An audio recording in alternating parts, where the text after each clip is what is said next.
안녕하세요. 올해 46살 미혼남입니다. 경기도 어느 작은 소도시에서 객지 생활을 한 지도 벌써 1년여. 나에게 있어서 가장 힘든 건 혼자 산다는 외로움보다 인간의 가장 기본적인 욕구들이다. 식주. 물론 잠자리는 풀옵션 원룸을 하나 얻어서 그런 대로 지낼 수 있었지만 옷 같은 경우에는 일주일 정도 쌓아두었다가 셀프 빨래방에서 해결을 했다. 그러나 가장 중요한 건 매 끼니 때의 일이다. 한 끼라도 굶어서는 못 사는 체질이라서 먹긴 먹어야 하지만 사 먹는 식당밥 그것도 한두 끼지 벌써 1년이 넘어가니 매번 똑같은 음식에 질려서인지 점점 입에 맞는 음식이라곤 하나도 없다. 그런데 한 달 전쯤 구석진 골목을 지나다가 우연한 기회로 가성비 좋은 전라도 가정식 백반식당을 발견하게 되었는데 백반 가격이 밥 포함 7,000원인 거예요. 반찬이 12가지의 된장국과 고등어 조림까지. 반찬도 제 입엔 다 맛있고 장사도 그런대로 잘 되는 편. 음식 맛이 거의 집에서 먹는 맛과 비슷해서 저녁마다 끼니를 해결하는 단골집이 되었죠. 내가 아침 저녁으로 그 식당을 드나들기 시작한 지 일주일쯤 되던 어느 날. 그날따라 서빙 아주머니가 아닌 주방에서 일을 하는 인상 좋은 아주머니가 물을 날라다 주며 주문을 받는 것이었다. 그녀가 바로 주인 여자였다. 아저씨는 집이 여기가 아닌가 봐요. 장기 출장 오셨어요. 아, 네, 한 1년 됐는데 아마 앞으로도 한참은 더 있어야 할 것 같아요. 앞으로 잘 좀 부탁드립니다. 그냥 형식적인 어투로 말했지만 주인 여자는 객집밥은 빨리 배가 고파진다면서 매번 공기밥 하나를 서비스로 챙겨주고 매번 반찬들도 남달리 신경을 써주었고 모자란 것이 있으면 언제든지 말을 하라는 것이었다. 유달리 챙겨주는 그녀에게 나도 마음이 쓰였다. 그렇게 또 며칠이 지나 비가 오는 어느 날이었다. 에이 뭐야 비가 오잖아. 모처럼 세차를 했더니 갑자기 비도 오는데 기분이 다운되어 소주나 한잔 해야지 하며 내가 그 식당의 문을 들어선 시간은 저녁 식사 시간으로는 좀 늦은 9시쯤. 그녀가 전화기 너머로 누군가와 말다툼을 벌이고 있었다. 내가 들어서자 조금 어색한 표정으로 반기는 그녀였지만 손님 왔으니 나중에 통화하자며 서둘러 전화를 끊는 모습이다. 싸우셨어요. 누구한테 그렇게 험한 말을. 장가 안 간 아들 녀석이 하나 있는데 이번에도 사업이 망했다며 돈이 필요하다네요. 불이 죽어있는 그녀. 아이고, 오늘은 좀 늦으셨네요. 배고프시겠다. 네, 얼른 차려드릴게요. 이제는 서로가 가끔씩 농담도 하는 편이라 나는 내 집처럼 냉장고에서 소주를 한 병 가져왔다. 아줌마도 한잔해요. 오늘 기분도 별로 안 좋으신데. 손님도 없는 시간이라 내가 그렇게 말을 하자 아주머니는 좋다고 하며 잔을 하나 더 가져왔다. 영민 씨 술 한잔 해요. 오늘은 그냥은 집에 못 들어가겠네요. 그러면서 다른 손님들이 못 들어오게 가게 문 잠궈버리는데 조금은 난처하기도 하고 좋은 기회라면 기회인데 아무튼 복잡한 심정으로 맥주를 따랐다. 영민 씨는 결혼하네요. 이미 늦었죠.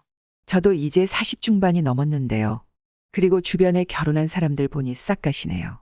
결혼 생각이. 아휴, 아까운 총각 하나 버렸네. 하긴 결혼도 사랑하는 사람이랑 해야지 조건만 보고 했다가는 이혼하기 일쑤예요. 요즘은 3쌍 중 한 커플이 이혼한다던데. 많이 마신 듯 한데도 좀처럼 취하지 않는 그녀였다.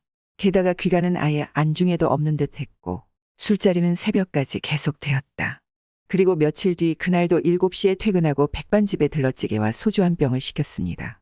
약 20분 뒤에 소주 한 병을 다 먹어치우고 알딸딸하게 취한 상태에 한 병을 더 주문했더니 어머머, 오늘따라 술이 좀 과하네 하면서 주인 여자가 옆자리로 다가와 앉더라고요. 근데 앉자마자 자기는 만나는 여자 있어. 그러는데 나도 모르게 만나는 사람 없는데요. 하고 말았죠. 그리고 자기는 60살이고 혼자 산다고 자기소개를 간단하게 하대요.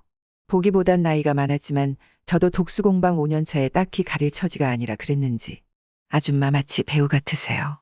어머, 총각 진짜 취했나 보네. 호호호, 오늘 너무 띄워주는 거 아니야. 다른 때 같았으면 14살이나 많은 아줌마를 2번 다시는 만나지 않았겠지만 오랜 타지 생활의 외로움이 둘 사이를 너무 쉽게 받아들이고 있었는지도 모른다. 왜냐하면 하는 짓이 너무나도 사랑스러워 보였기 때문이다. 우리 노래방 가자, 영민 씨. 이거 참 하면 안 가매 하는 내 손을 잡아 끌며 직원들과 몇 번 가본 적 있는 룸이 10여 개 있는 지하 노래방으로 가게 되었다. 9월이 막바지라지만 아직도 밤에는 열대야가 계속되었고 좁은 노래방의 룸에서 맥주 마셔가며 흔들어대는 그녀의 열기에 참 무지 잘 노는구나. 감탄에 감탄을 더하며 박수를 치고 나도 몇 곡인가 지나간 노래에 흥이 겨울 때 좀 쉬었다가 부를 생각에 아무 곡이나 눌렀는데 그게 브루스 곡이 걸렸다. 진도를 더 나가도 좋은 것인가.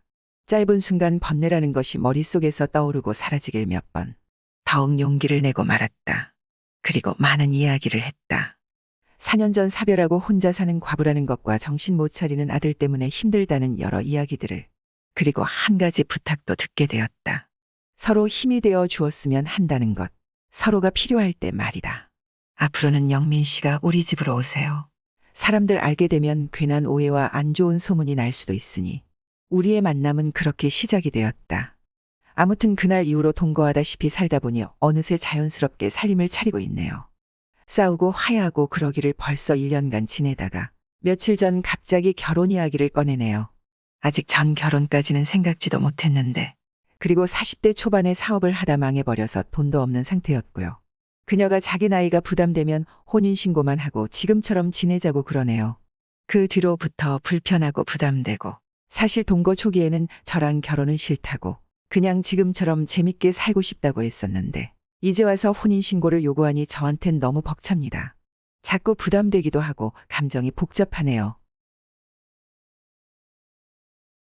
안녕하세요. 현재 남자친구와는 5살 차이며 3년 정도 만나고 있습니다. 근데 남자친구는 이제 30대 중반을 바라보는 나이고 슬슬 주변에서도 결혼하니까 자기도 마음이 급한가 봅니다. 저도 물론 사랑하는 사람과 결혼하는 게 좋죠. 그런데 남친이 정말 모은 돈이 없어요. 30대인데 모은 돈은 전혀 없고 오히려 빚이 있네요. 그리고 월급 들어오면 전세자금 대출 이자와 차 렌트 비용 그리고 카드값으로 다 나가서 결국 현금 인생이 아닌 카드 인생으로 한 달을 또 보내요. 부모님 노후 대책도 없는 것 같고요. 다만 지방에 어머님이 사시는 허름한 주택은 어머님 집이라면 나중에 부모님께서 돌아가시고 나면 상속받는다고 흘러가는 얘기를 했습니다. 반면 저희 부모님은 경기도에 현재 거주하시는 곳이 집값이 폭등 전 구매하셔서 현재 집값이 2배 띄운 상태이고 노후 대책도 어느 정도 마련되어 있으십니다. 그리고 23살 때부터 일 시작해 꾸준히 모은 돈으로 작년에 현금 주고 차 구매하고 행복주택도 당첨돼서 모은 돈을 다 투자했어요. 기본적으로 주택청약은 월 10만 원씩은 꾸준히 넣고 있는 상태고 돈은 많이 없지만 돈을 열심히 모아야 된다는 욕심은 상당히 커요. 그런데 오래 만나기도 했고 결혼도 하고 싶어 정말 진지하게 돈 모으고 있냐 물어봤더니 못 모은다고 안 모으는 게 아니다라며 말을 하더라고요. 그때 좀 심하게 한마디 하긴 했어요.